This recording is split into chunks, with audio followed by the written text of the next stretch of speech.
So the things that you've done since then, however, so you've now set up a movement or organisation called Do No Harm Wales. Is that correct?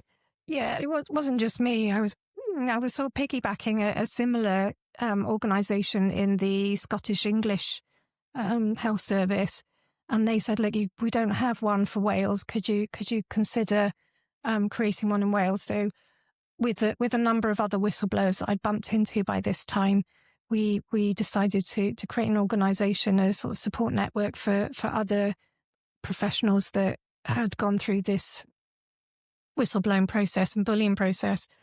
We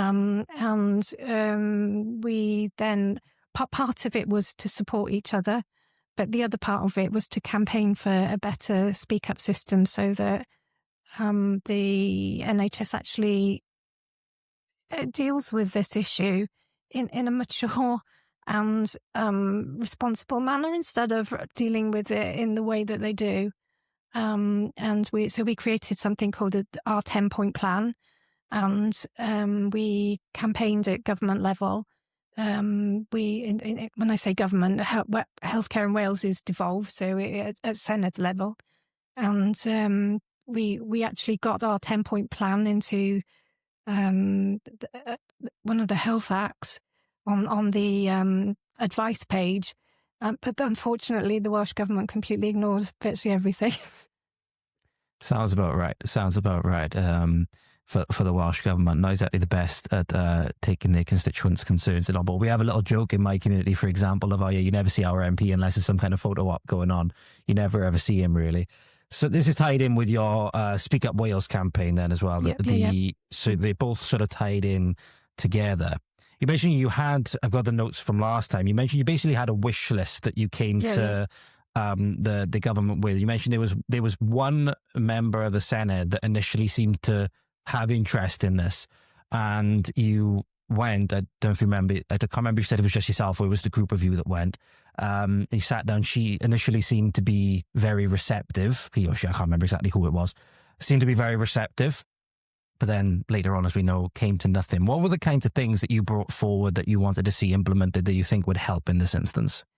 We wanted to see a guardian system, which was the same system that England had. In fact, because Wales for so long didn't have a system, we thought we've got this blank page in which we can build something better than England. We can look at all of the English and Scottish the things that they've done and do it better. So we quite liked their guardian system. So a guardian would be somebody that within the NHS that a member of staff could contact and talk through the issues, and then that guardian could be like the interface and try and help the health service to sort out the problem. So we wanted a guardian service. We didn't want the guardian service to be part of that NHS. Because if you have a guardian that is being paid by the NHS health board that they're working for, they are under the same blowing mess that you are. They just get dragged into it. So we felt that it needed to be a system outside of the health board. It had to be an external, independent whistleblowing unit. We felt that it needed to be very, very secret and private so that the health board couldn't know who was raising the concerns. We also felt that because whistleblowers were often very traumatized with what had been going on, that they should have the right to go elsewhere for help. They should never be asked to go to the health board that had traumatized them. So for me, just walking into let's say the hospital that I was abused at, you can imagine how that feels. You don't trust anybody.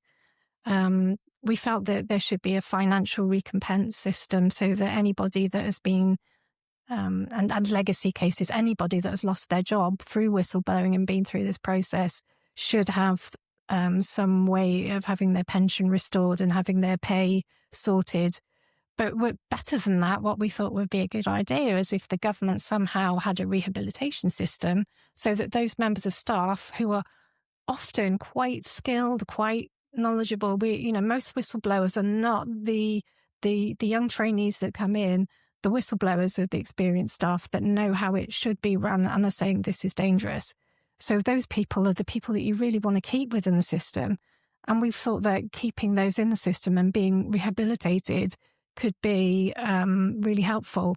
So we wanted to see that, which actually occurs in England.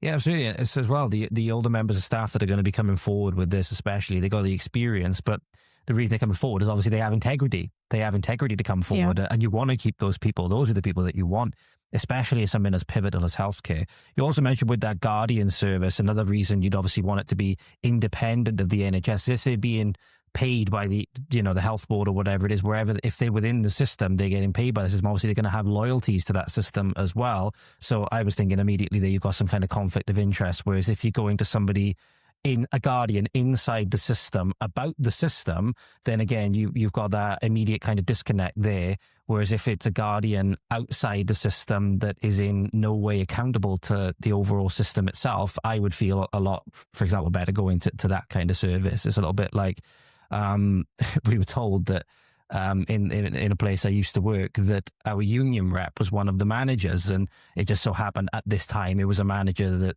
due to my own terrible behavior and stuff like that, but I had a problem with this manager in some instances, and I'd be like, well, if you've got an actual grievance, go to your union rep. I was like, oh well, my union rep is this manager that I have a problem with. So I'm like, how am I going to manage this here? So again, it's good that you wanted that Guardian service to be independent, because then they have no other kinds of loyalties to the health board or whatever it is that are then going to get in their way of their guardianship. We have a saying amongst whistleblowers is that he who pays the piper calls the tune, and that is so true. Exactly. I was like the phrase, people know where their bread is buttered kind of thing. That's the idea. So you also mentioned one of the things you had on there was retraining and stuff like that. So what kind of things you mentioned with regards to retraining? Some of the things are going here, the Guardian service, the whistleblowers to be seen outside of Wales if necessary for their healthcare. Because obviously, they shouldn't go back to the health board that traumatized them. I think that's fairly, obvious in a way. It would be like, if somebody had something horrible happen to them, being referred back to the person that did it in order to help them. It's going to do the exact opposite. Old cases compensation, and then there was one on you which I've gone to, which is retraining. What kind of stuff we talking to you with regards to retraining that you guys wanted? If you're not in work practicing every day, let's say you have, most whistleblowers are off quite a lot with sickness and stress. And for me in particular, I haven't worked now for 7 or 8 years, but there could be whistleblowers that are in that situation that could be supervised, let's say, and closely mentored to get back into the workplace. And I think there's a system that does that in England. I'm not sure how successful it is, but in my head, I think that it could work. I think it could be really, really helpful. Mm-hmm. Absolutely. So pretty much, I think that pretty much does it for everything that I had on here. Some of the stuff we'll talk about in a separate episode and stuff like that. But what things have you got, if anything, coming up in the future? Because obviously you're quite active with these things on social media. You're quite active in your other pursuits and stuff like that with these campaigns. Have you got like any events or, I don't want to say demonstrations and stuff like that, but anything people can sort of follow you to be aware of coming up in the near future? I don't have anything with, I think the whistleblowing campaign went a bit, it sort of died to death really, because the Welsh Government created a whistleblowing system which we considered to be not fit for purpose. There was no legal teeth to it. That there are guardians in the Welsh Health Service.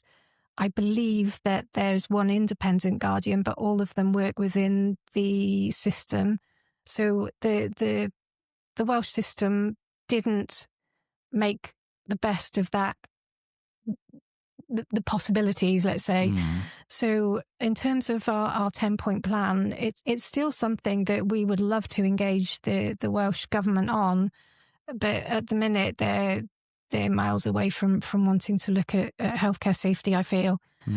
But if we're still very active in terms of supporting whistleblowers, and strangely enough, we've had contact with people outside of health. We have people from other organisations that have joined us that have had almost exactly the same treatment that whistleblowers get. Yeah. So yeah, I'm Dame Phoebe on Twitter. So if anyone wanted to follow me and get involved with our if they needed help for support with whistleblowing, anybody that has Do No Harm Wales on their Twitter bio or mentions Do No Harm Wales on social media, they will be part of our group, and they will know how to help you and to get you fed into our support group. There anything you're hopeful for next year? Obviously in Wales we have an election next year, and potentially could be looking at, well, whatever might come out of it. I've heard various different reports. We could be looking at, for example, a Plaid government. We could be looking at another Plaid Labour coalition to keep reform out. Are they, and again, it's not something you have to answer by any means. Are you hopeful in any way for the next year, maybe, that that whatever next government's coming in will actually want to take these things seriously? If I'm absolutely honest, no. I have no hope that under the current system that anybody would be interested in healthcare safety. I think as it stands, the whole system is there to cover up. I have no hope. And that tells you a lot about it, ladies and gentlemen, as well. I always say this a lot, especially with the current way that we are in Wales, with the current system we have in place. We can't afford to be politically apathetic anymore. That is kind of what's gone to this place where now we don't think that any government's going to solve it, because ultimately they're no longer accountable to us, if you ask me. I certainly do hope we'll see some positive changes coming in the future. I hope that at least people be more aware of it and talking about it. Public pressure is one hell of a thing. So with interviews like this, ladies and gentlemen, please share it around, and see if we can generate a couple more voices around it. 'Cause ultimately, the only change is going to come is pretty much most of the time democratically. We force it democratically and stuff like that. And apathy is not going to do that. Apathy is going to make the situation a hell of a lot worse. But you'll find down in the show notes and in the description, ladies and gentlemen, Lisa's X handle. Obviously, you can get in contact as well, because I believe for whistleblowers that come forward, you have another support group as well. I believe you mentioned that you referred one. I referred one of my other whistleblowers that I've spoken to on the podcast to it. Is that alongside the Do No Harm Wales and Speak Up, or is that a? No, it's the same group of people. And we have people that we all know that need support but are too frightened to be part of the group. For whatever reason, maybe they're gagged and they don't want to be speaking publicly. So we all kind of support people behind the scenes. But yeah. The thing is, if you are a whistleblower, listen to this, ladies and gentlemen, and obviously you might be under some kind of, gag order or something like that. You have people like Lisa who luckily are able to speak. And even if you aren't able to speak yourself, or, you're worried about the ramifications, worried about the, consequences that it's going to have in your job, it's going to have in whatever else. The good thing is with people like Lisa, you can bring your stories forward. We can still get that information out there. That information can still be known by people. The truth can still be known. And hopefully then it obviously won't come back on yourself. We'll obviously be able to keep you anonymous and stuff like that.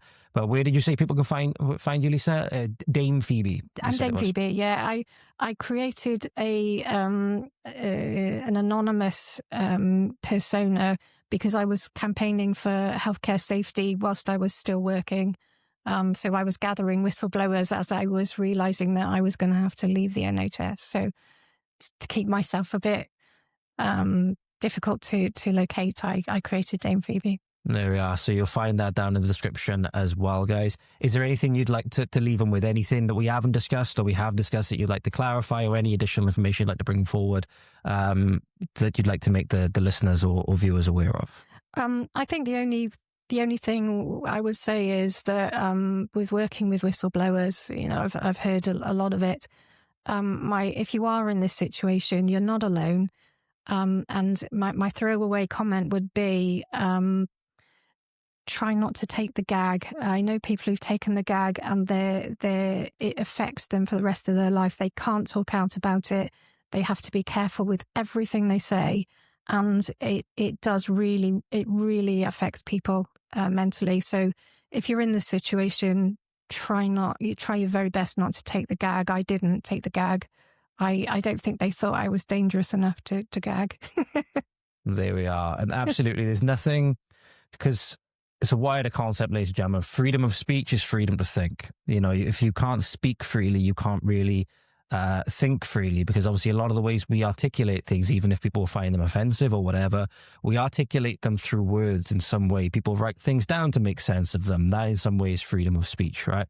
So again, when you're gagged and you have that freedom taken away from you, it will affect every single aspect of your life. So it is a valid point of information when you say that if you can, as best as possible, do not allow yourself to be gagged in that way, because it will have these effects on you for the rest of your life. And you don't want to get to the end of your life thinking, you know, what could have happened if I had spoken out, or if I hadn't taken that, you know, agreement to have my voice silenced or whatever. Obviously, the legal system, especially in this country, is a bastard, for lack of a better term. So ultimately, it's a decision which you make yourselves, and you have to do based on your own informed judgment. So again, it's not a judgmental thing or anything like that. It is just something that will affect you for the rest of your life.